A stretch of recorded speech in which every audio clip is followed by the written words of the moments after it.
Flabbergasted podcast, where we just can't believe you haven't seen it. Every episode, we discuss a movie that one of us has seen and the other hasn't.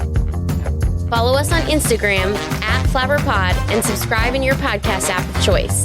I'm your host, Jessica. Let's get to it.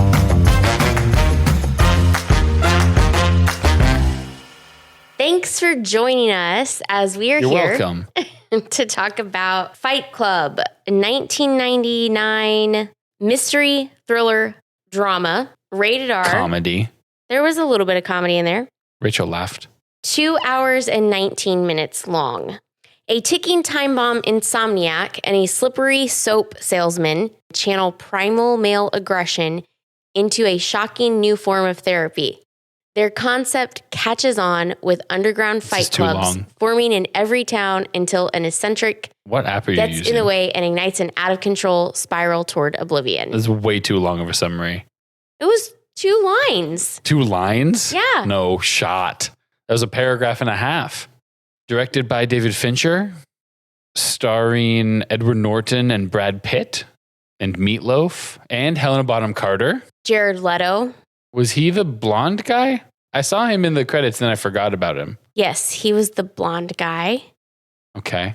Oh, who was the other guy? Ricky? I'm not really sure how to say his name. E-I-O-N Bailey. That's like how you spell Ian if you're like super Irish. I think. So maybe Ian Bailey? Maybe. I'm not sure. I know him from different things. He was in Once Upon a Time, not what I know him from, but he was in there. Once Upon a Time in Hollywood? No, just Once Upon a Time, the TV show. Okay, I'm out. I'm hard out on that TV show. I just kept seeing his face and thinking, oh my gosh, he looks so familiar. And even as I scroll through his list of credits, it's nothing really that I know him from. I just think that I see him in previews and stuff, and he just looks familiar. Oh, Covert Affairs. I remember him from that. So yeah, this was my first time watching Fight Club. Just watched it today. Just got done about 20 minutes ago. And I don't know why I hadn't seen it necessarily.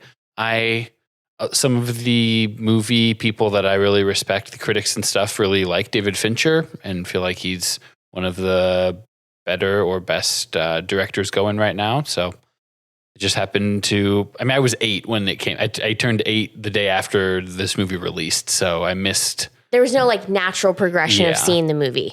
Yeah, then it was just never super up on streaming or anything, I guess. But what else does David Fincher do that you feel like you would know him from? I don't think I've seen any of them. He did 7. 7's a big one. 7 in the middle of it. He just had a movie come out on Netflix last year called The Killer, I believe. How about he also did The Girl with the Dragon Tattoo, Benjamin Button. I have seen Benjamin Button, also with Brad Pitt. The Social Network. I've not seen Social Network. Eh. He was in Temple of Doom.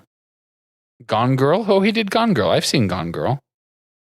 So, not a real... Zodiac, that's right. Zodiac is thought of as one of his masterpieces. Not a real polarizing... You've seen enough of his stuff that you've liked, so you... I've seen World War Z. That's also Brad Pitt, isn't it? It is. Brad Pitt likes working with David Fincher. Yeah, I expected to like it. It was even weirder than I thought. So like I knew obviously everyone knows first rule of Fight Club, but like that stuff. So I knew what the Fight Club part was. And then I knew that Brad Pitt was like an alter ego of Edward Norton. I knew that from the beginning. Before you saw the movie or when he says, no, I know this? before I saw the movie. I knew it from the beginning. But it was still interesting to figure out how that was manifesting. Yeah. I thought that there would be more tip-off clues during it for like the second watch through. There was some stuff with Helena Bonham Carter, but that was it. That was the only way they were progressing along that time. I mean, it started becoming obvious when he was flying around the country and everyone was like, no, you're Tyler Durden. And how about at the very beginning, he says, I know this because Tyler knows this. Like in the very 5 minutes. Yeah, but they did the like... very first start, and then the whole movie was a flashback, and then come back to the end thing. Yeah, I kind of just forgot about it. I mean, like I just already knew that sort of what that meant. So were you looking for clues along the way? A little bit, yeah. But it wasn't as relevant I mean, it ended up being relevant, but it wasn't like hitting me constantly like I thought it was going to. Yeah, it was very subtly done. And if you weren't for like your second time watching it, looking for it, like I found a lot of little tiny things. I was like, this is it, this is it, this is it. But I wouldn't have put it together on the first time watching it without knowing it. One of the things was when he is in his boss's office and is punching himself and pleading with him, like trying to set him up. He was really good at uppercutting himself in the chin and like launching himself up and backwards, which made me think that was part of it. that had to have taken. Rachel pointed out, she was like, he is really he is going for it. Edward Norton really commits. Yeah. All of the fighting stuff. I mean, Brad Pitt does too. Brad Pitt's body, when he doesn't have his shirt on down in the Fight Club stuff, he has muscles that I didn't know existed.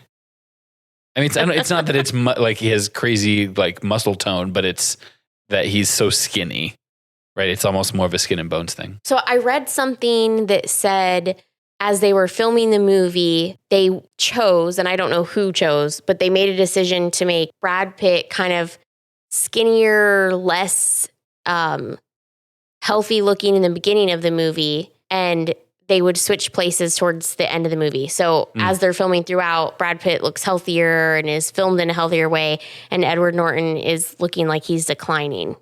Did you? I didn't pick up on that.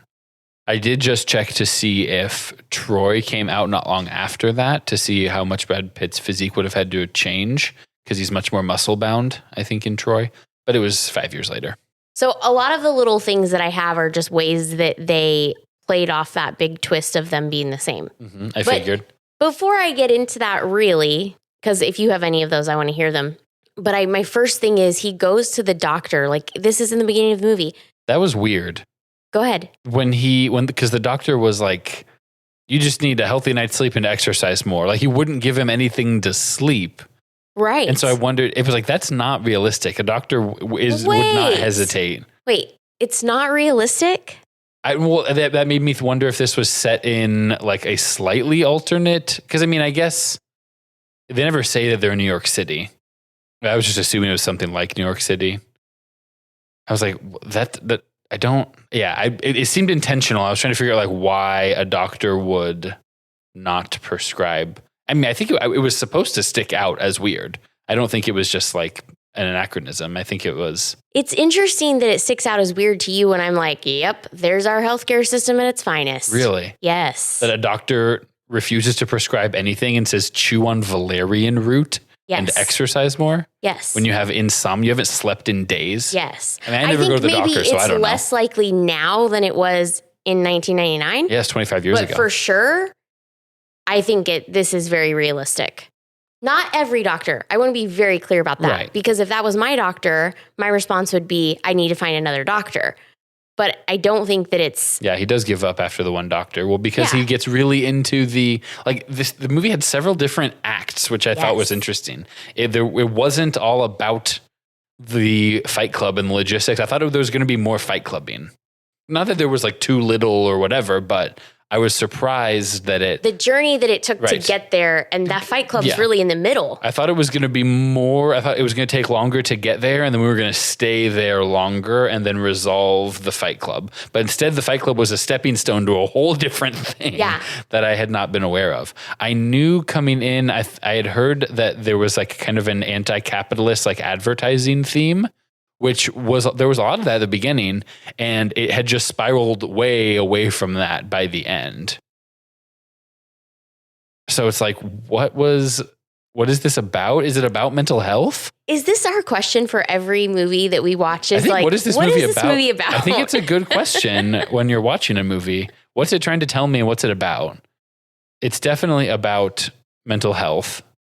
It's not so much like anti-capitalism as it is like anti-rat race, like the workforce. I mean, there's talk about like materialism, but Brad Pitt keeps saying like, you got to get to the bottom, got to get to rock bottom, like trying to send people there as fast as he can, because then you're completely divorced from like a fear of dying and the need for stuff.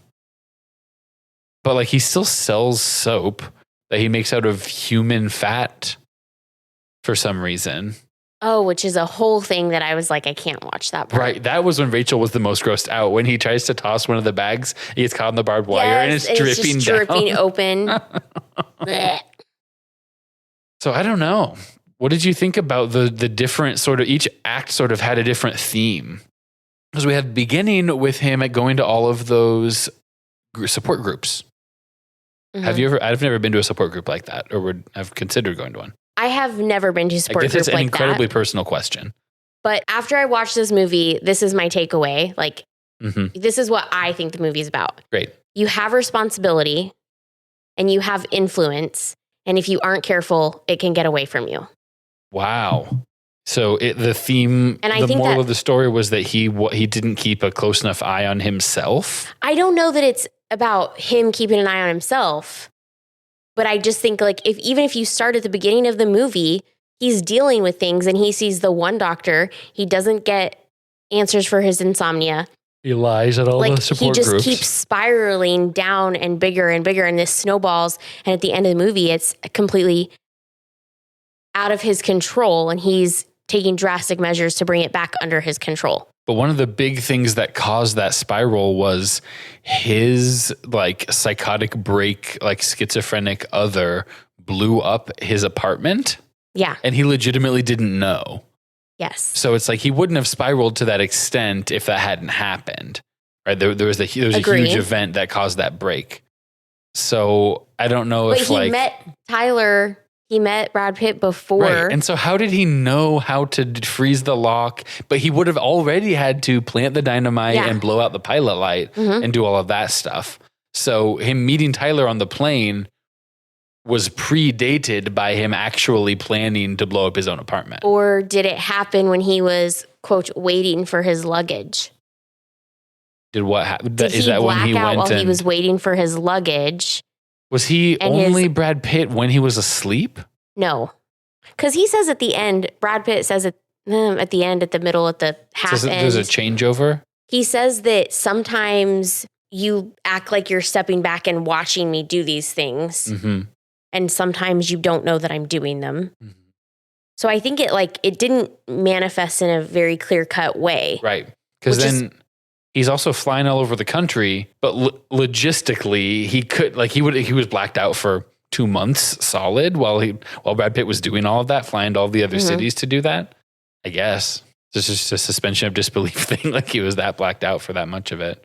Or he was doing it, but he was just blocking it out that he was doing it, and he wasn't completely blacked out for it. Have you ever been in a house where the roof was leaking? No. Actively leaking? I'm trying to think if I have, or if I've only seen it in movies. Workplaces where the roof leaks. Okay. I'm trying to think. I've been in some old houses.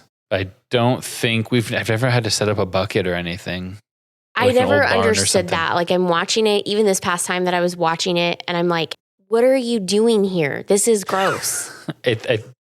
Well, the Brad Pitt version of him needed a space with lots of room, do the soap and making. Far away from prying eyes, no neighbors or anything. Yeah.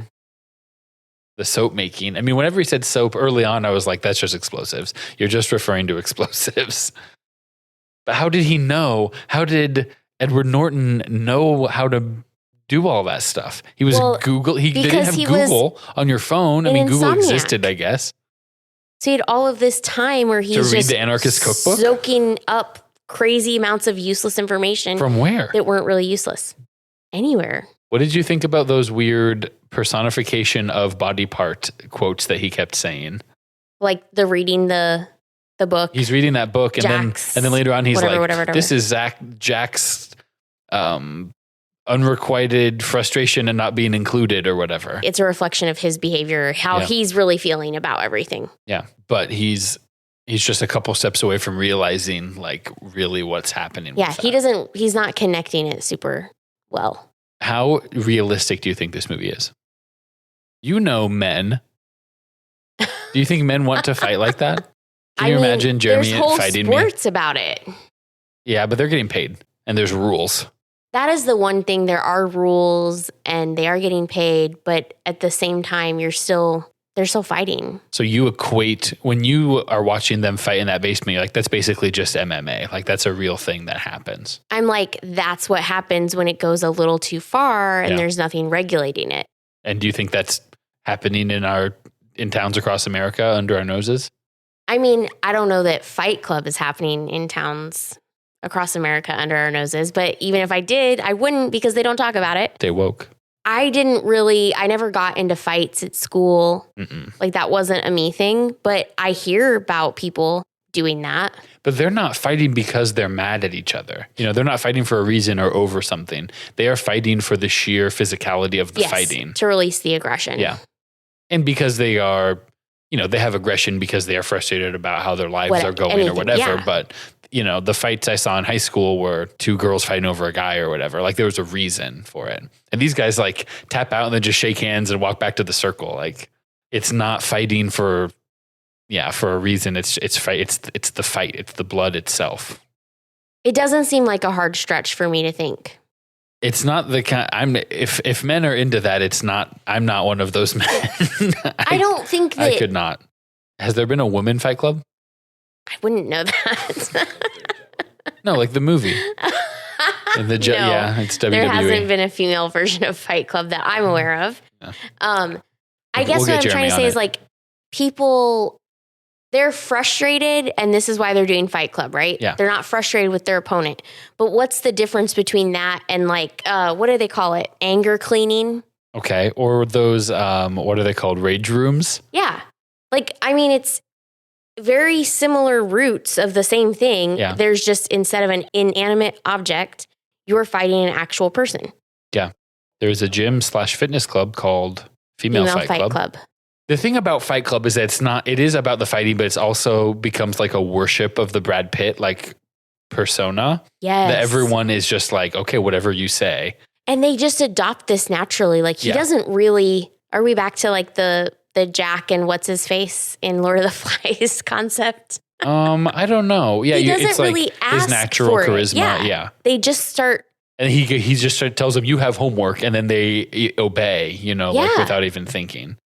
And they call him Sir. Yeah. And then so it transitions into Project Mayhem where they're coming and living with him. Mm-hmm. And he's yelling at them and they're accepting the torture. Have you seen those clips on social media of like alpha male boot camp?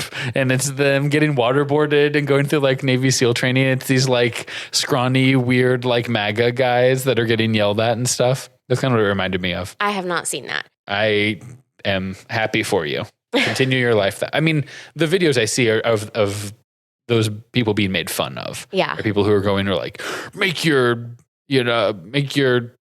kid's stepdad respect you more. And so like your wife's ex-husband or whatever, like just how to be more assertive, how to be Andrew Tate. How do you like, I really thought that was funny when they're yelling at them and Bob's out there on the porch. And he leaves and he's like, wait, Bob, we're supposed to yell at you. Yeah. Like in the context that we now know, which is Tyler and Edward Norton are the same. Yeah. How weird are you if you're Bob standing there, you're getting yelled at, and then you're like, fine, I'm going to walk away. And then you come back, you're like, no. Well, does Brad Pitt yell at Bob or does the first kid that got in, there's like a young man, he's not the very first one, there's a young man. I think Brad Pitt does first. I thought that the young kid came back out and said, you're too young and fat. And then he was like, okay. And then he walked away.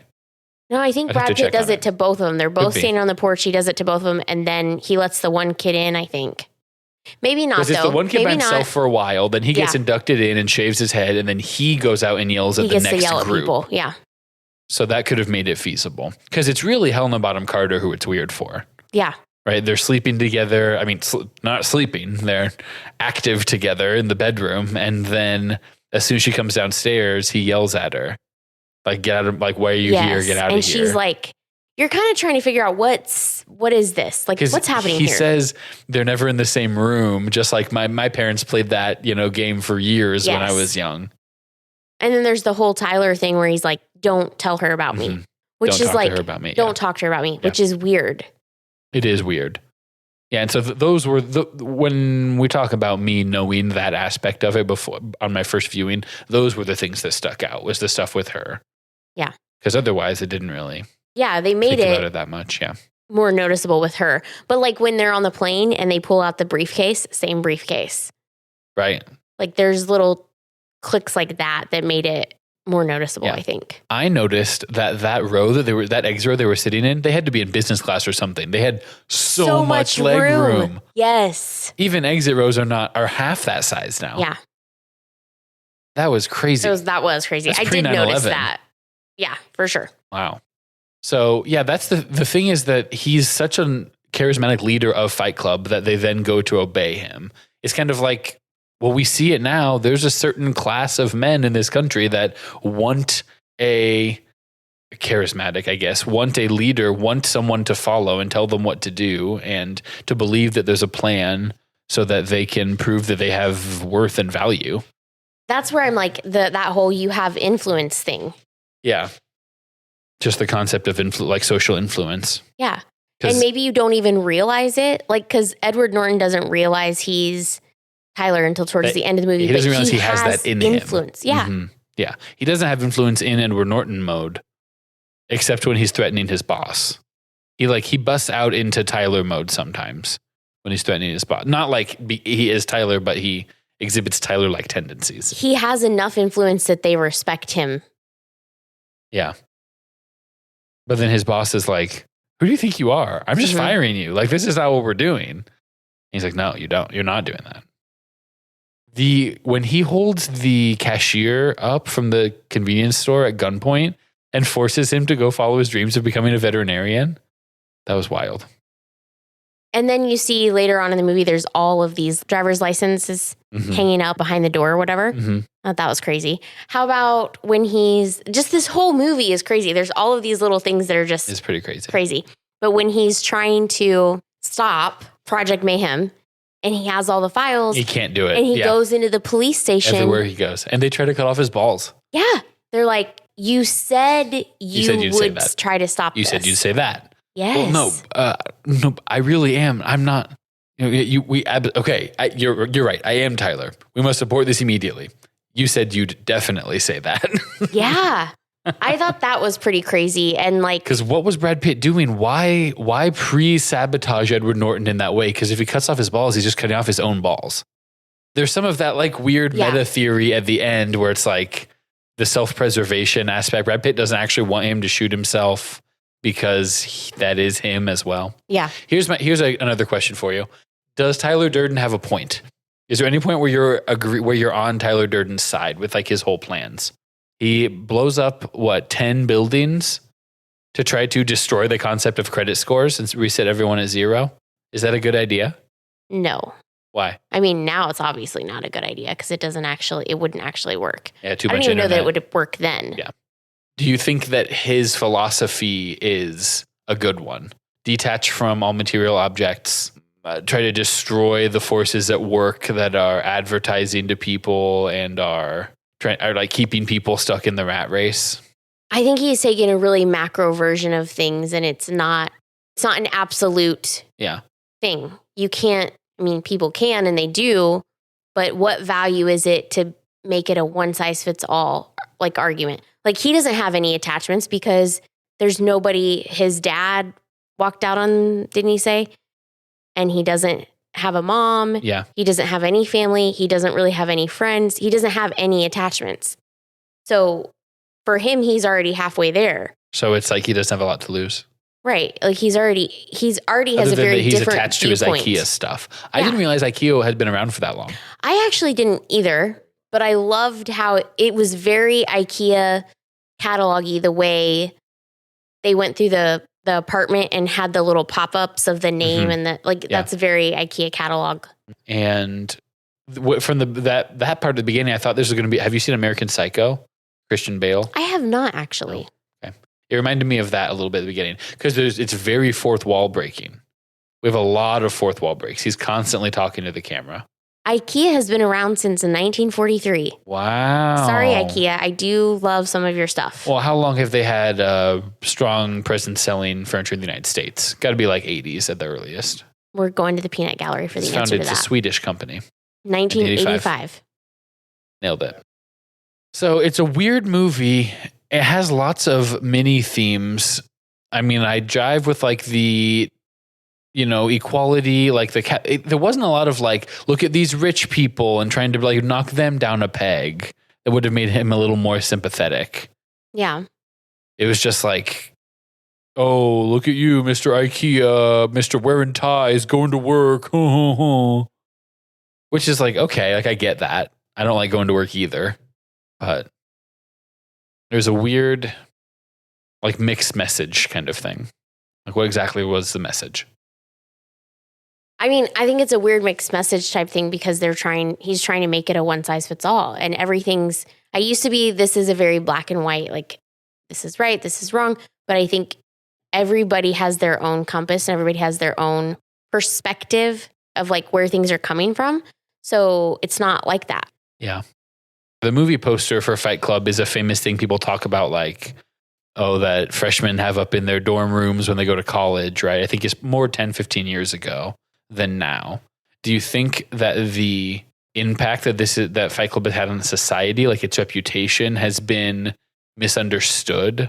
I think that's the implication. When people talk about that, it's like boys grow up and they're like, yeah, Fight Club. Like they kind of like, they take the wrong message from it. Like we should be fighting back against this. So when he's like, they're looking at the underwear ads, he's like, is that really what a man should look like? And some of those kinds of things. Is this movie properly rated or properly understood in modern pop culture? I think that's, again, like... It's a tough question. Art is up to the audience to interpret. Interesting. You don't think the intention of the artist matters? I think it definitely matters, but I think you don't get to decide your legacy, which we talked about on the last episode. So maybe I rephrase the question. Do you think that the perception and like perceived themes of this movie as they are in our modern, in the world now, do you think those line up with what they were trying to get across when making the movie? I don't really know what they were trying to get across when making the movie. Yeah. Because like we've been talking about, it's a little muddled. Yeah. I'm going to have to go back and listen to read reviews and listen to some podcasts and stuff for people to revisit, kind of see if I can get a better understanding of what other people think this is about. And we even talk about like the mental health stuff. I mean, I don't think just insomnia alone is going to trigger that intense of a psychotic break. So he had to have some kind of underlying issues as well. Depression, it talks about. Yeah, I think that if he had gone down that road a little bit further, he might have gotten help before it became this personification of his subconscious thoughts. Yeah, his desire. What does Brad Pitt say? I am what you wish you look like. I act like you wish you acted. Yeah. I say the things you wish you said, that kind of stuff. I don't think that should be ignored. Like, I am the person I am, but there are things that I wish I could do. And when I do them, like, I'm happy because that's the person I want to be, right? I don't know that fulfilling your inner desires always leads directly to happiness. I think sometimes we are right to push some of those things down. I agree with that. I mean, I think it's case by case. I agree with that. It's definitely case by case. But I guess what I'm saying is... It'd be good if we all acted like we were the person we wish we were a little bit more. I think at least then we would be being our authentic selves. Yeah. Which if the authenticity in and of itself is the goal, then sure. But I wonder what the knock-on effects of that would end up being. I think it's a balance because I want to be authentic, but also if I'm being ridiculous, I want my friends to say, Jessica, that's ridiculous. Yeah. I mean, with love, I want them to say with love, but you know what I mean? I want them to help me be the person I'm trying to be, because I think every day you have a choice to be better than you were the day before, or, do the things you want to do. There's idealized version of yourself. And then there's Edward Norton's alter ego, which is aggressive douchebag Brad Pitt. Yeah. Like not everyone's the person that they wish they were or think of themselves as is actually a better person than they really are, So people just wish they were more assertive. They could stand up to their boss and, nice guys finish last. Like, I wish I could just be the jerk that gets all the girls or whatever. Okay, Jeremy sent me this article thing. I'll read it to you. And Jeremy, you can cut it out if you want. Up. Come on the pod, Jeremy. Most recently, the film has enjoyed a resurgence among the far-right incels and so-called alpha males who've seen it as a rallying cry for white men disenfranchised by modern capitalist society who feel the need to rebel against it all. Fincher has mostly remained out of these conversations until recently, when in an interview with The Guardian, he shared his thoughts on the far too common misinterpretation of the film. Okay, here we go, David Fincher. Specifically, he absolved himself of the responsibility and expressed his disbelief at the conception that Tyler Durden is a role model. I'm not responsible for how people interpret things. Language evolves, symbols evolve. He acknowledged that the film has indeed become one of many touchstones in their lexicography. Yeah. But he was adamant that this was never the intention. Fight Club, after all, is meant to show the descent of a group of fed-up men, including Edward Norton's depressed office worker and Pitt's charismatic Durden, who fight each other into a homegrown terrorist group. Regarding these individuals who find that story inspiring, we didn't make it for them, but people will see what they're going to see in a Norman Rockwell painting or Picasso's Guernica. Yeah, Guernica. It's about the Spanish Civil War. It's gorgeous. I mean, I don't think he's wrong. Right. Yeah. I mean, he's basically saying what we were saying, which is that, he didn't intend for it to be like they're picking up on these themes, and he's stating in the movie, well, these are bad guys, and they're like, look at these guys who are being oppressed. Like, we could be just like them. He's like, those are the bad guys of the movie, you idiots. Yeah. Here's something to think about. I like incels. I'll say it. No. I like that they don't just come out and say, these are the bad guys. I mean, I feel like they kind of did, but I understand where maybe... It should be obvious, right? Well, should it be obvious? I think part of the movie is to make you think about what they're talking about. Like the debt stuff and the materialism. I think that there's good points there. Yeah. And I think that Edward Norton thinks that too, up until they get violent with it. Yeah, radical. It gets crazy. Yeah. So that's, I think, maybe one of the underlying themes we haven't exactly said, which is that you can have the seed of a good idea, but if it's not discussed and if you don't keep it safe and logical, then it can spiral out of control. Yes. Which is ding, ding, ding, what I said at the beginning. Lord of the Flies. It can get away from you if you're not careful. Yeah. Yeah. And you're talking about influence, and that's influence in service of an idea, a kernel of truth kind of thing. Yeah. But I also am I like this idea that there's a movie out here, we're watching it, we're interpreting it in different ways, and we're having a conversation about it right now. I like that. But then I worry that we weren't super obvious about who the bad guys are, and now people are latching onto that because it serves their purpose. I mean, I made fun of MAGA alpha male boot camp guys during the pod. I think if there's people out there that are here that are thinking that I am in support of any far right wing stuff, that's one of the things about podcasts. If you take a clip of it, then you can get whatever you want to out of it. But a sincere listening of us talking, I don't think could be misinterpreted. Which is why context matters. Let's have a blanket statement at the beginning of every episode, which is Flabbergasted Podcast explicitly disowns all white nationalism, Christian nationalism, any racism in all forms, anti-Semitism.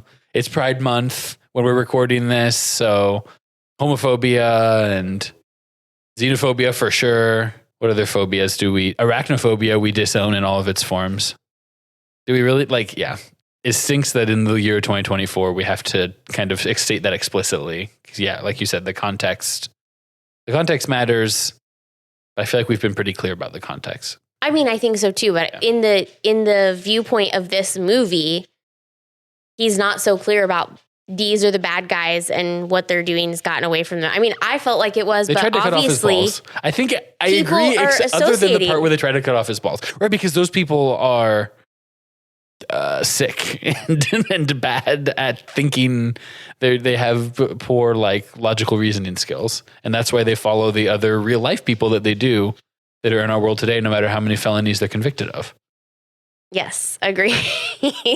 So if you feel like Tyler Durden gets a bad rap and that actually the Proud Boys are making a lot of good points, please don't contact us at Flabberpod on social media. We will be summarily deleting any such voicemails or text messages we receive to our Flab line. Yes, agree. What's the number? 240-movie-76. Did you want to talk any more about the mental health aspect of it? Because we sort of glossed over it, but we did a little bit. I don't know that there's much for us to, as people who are not mental health professionals, I don't know if there's that much for us to say other than like, I don't think that's how insomnia works by itself. Like there's got to be something else going on. But do I think that there should be more of a safety net and underlying support for people suffering from mental health issues in our country? Absolutely. Yeah. I know that, I like to think that 10 years ago I would have thought that, but after working at DCS for 3 years, I know that much better than the average person. I've been confronted with it face to face, the extent to which various mental health, and especially if you, as much as you consider addiction and drug addiction a facet of the mental health debate, which it is so intertwined in most cases that it's, in many cases at least, that it's difficult. I don't think we can silo health anymore and like physical, mental, like it's all part of our health. Yeah. And it affects, they are interconnected, like you were just saying. Like, yeah. So for him to go to the doctor and be like, I'm not going to just chew on some He went to valerian one doctor. Yeah. No one else was calling in wellness checks or anything. Yeah. That's because he has such a he didn't have like a network. Anything like that. The fact that his boss didn't say something sooner when he stopped wearing ties, when he's coming in with the bandages and he smiles and there's blood all in his mouth and he says, you can swallow up to a pint of blood before there's any negative health effects. Like, what is happening? The amount of blood that guy peed out over the course of that movie, cannot imagine. If you are feeling like you are alone and depressed and that maybe you're seeing Brad Pitt next to you all the time, would recommend reaching out. There are people that care about you, whether or not that's immediately obvious. And there are, even in the most rural of communities, there is at least some kind of center for mental. It is often underserved and underutilized, but we here at Flabbergasted support you reaching out to whatever resources are available in your community. Yeah, there's no shame in that. I literally had a therapy appointment like 3 days ago. Nice. For some issues that I was dealing with. Yeah, that so much could have been solved if he was actually listening to the support group people and he was finding his chakras and his penguin spirit animal. So he was close. Yeah. He was there and then it sort of got derailed maybe. Yeah. By Helena Bonham Carter, as so many before him have. But I think I also would say like mental health is not I'm done with this problem. I fix it. It's over. Oh, absolutely. Like it is every day you have to check in with yourself on certain things. And it's definitely a journey. It's not a one and done. It's not a light switch. So he sort of, and I don't know that even in this movie, he felt like he needed it or realized that he needed it. You first know that he's off when he gets mad at Bellatrix or at Helena Bonham Carter he's like, I know you're faking it. It's like, my guy. Yes. He does say like, there can only be one faker. Cry he said, if there's another faker. Yeah. Like, which I think there's something to like being able to cry and release whatever you're dealing with. Like, I think that's a thing in itself too. Yeah. We're not making fun of that part. It's sad that he has to go to those lengths in order to sleep. Yeah. Right? Like it's an extreme example of what it takes for him to get some emotional release to deal with his severe like manic depression or whatever it is that he has. But yeah, definitely hypocrisy. Another classic trait of your incel population. I think we definitely see these news clips even where, things have happened and there's always that thought process that goes on. Like, were they mentally stable? Did they have the help that they obviously needed? Did we miss the signs? Yeah. I think it's definitely not going away anytime soon, a mental health discussion. Because the whole mental health thing is, there's so much of a catch-22, which is that the system is designed very poorly. Designed is a strong word for our current system. And it requires a lot of self-advocacy and perseverance, which is exactly what that clientele does not have. Yeah. If you're already dealing with all that stuff, it's hard to rally and fight for yourself. It is very difficult to legally commit someone else to like a rehab institution or to, I mean, I have made dozens of calls to local mental health centers, to doctors' offices, and I would regularly get confused about what was like being prescribed or the order. Like you have to go through you have to jump through so many hoops and get so many tests and show so many Medicaid cards that it's a difficult system to navigate without a professional there by your side, and then those are few and far between. Yeah. I 100% agree. And I think that extends to just all healthcare. Yeah, absolutely. I spent hours on the phone with doctors about an underweight baby, like a severely underweight baby. And okay, what exactly is she supposed to be getting? And okay, I'm hearing two different things from two different doctors. And if I'm confused, then we know this mom whose mental capacity is limited to be kind, is going to have an even tougher time navigating that whole process. So I think it's definitely worth, and this is something that I've said a lot, it's definitely worth talking to if you're experiencing issues and trouble and frustrations, it's worth talking to your friends and family to a certain extent because they might be experiencing that and have tapped into something that could help you. Yeah. In healthy families, yes. There's other situations where the family is the one that is causing the issue. So you have to balance that, obviously. But yeah, it's tricky. Sometimes other people can help you with things that you didn't realize they had insight into. Yeah. Not that we here at Flabbergasted, I mean, we're here to watch a movie and react to it. It's not like we want to be preaching to anyone about what they should not having to be doing, but we empathize with anyone that is in a situation where they are unable to access the care that they know that they need or think that they need, which is tough. And even though we probably can't do anything about it, we feel for you. I mean, I would say I call adult protective services or something. Yeah. Like I wish I could do more. Yeah. Do you want to talk anything about the whole movie splicing concept? I don't even know what that. That's just kind of an example of the sort of douchebaggery that these people were into. Like it's the same. I think that's just color. Like that's just showing us what kind of person he is. Yeah. You know, we got a lot of depth to the Tyler Durden character because we saw different aspects of his life. We saw him selling soap and breaking in to steal that stuff and working that job. He worked a couple different jobs. He held down the recall company job, which I think is just another way to say, like, you don't know what other people are dealing with. Yeah. Your sample, what does he call them? Sample sized or travel sized friends on the plane. Who knows what kind of conversation you get into by talking to the person next to you on the phone. Sample sized? Snack sized? I can't remember. But yeah, it was very interesting. And then he's like the whole, oh, you're being clever bit. Yeah.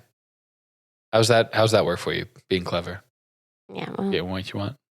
How about, okay, we didn't actually talk about this, but I want to address it because I don't know what happened here. Okay.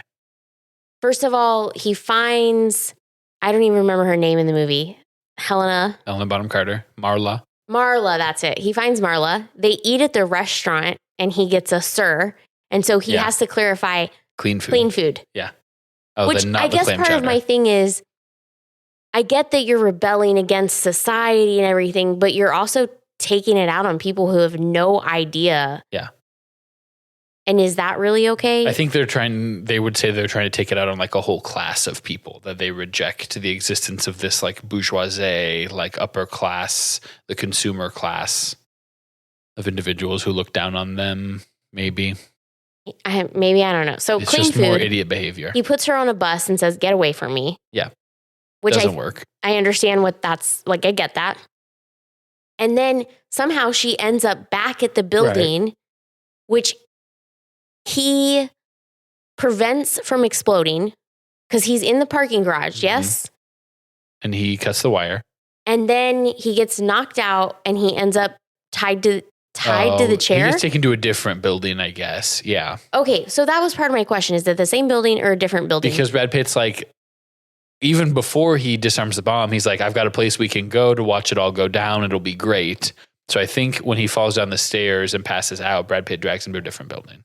Okay. And then they're like, we know you like Marla, so we brought her here to see this with you. Well, by Brad Pitt drags him to a different building, I mean he drags himself to a different building without realizing it. Yes. Those scenes, when you can see the camera shots of him like dragging himself around or like clotheslining himself, it's crazy. Yeah. Like that's some really good stunt work. That became there. more like poltergeist or like paranormal activity stuff than it was just mental health. So they bring a bunch of the guys come up to the building. They're all going to watch at this building, apparently. Yeah. And they bring Marla, and they're like, okay with it. Yeah, so they were never actually intending on killing her, but he didn't know that. Yeah, because he doesn't know what orders he gave them when in Brad Pitt form. So then he finally clicks that if I kill myself, I kill you. Yeah. So he sticks the gun in his mouth, pulls the trigger. And shoots through his cheek, I guess? And jaw? So like the side of his face is all. Yeah.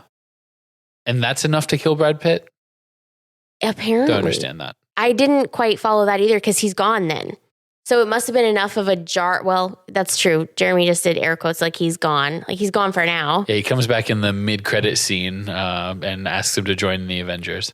Missed, like it must have jarred him enough to get him to stop seeing him.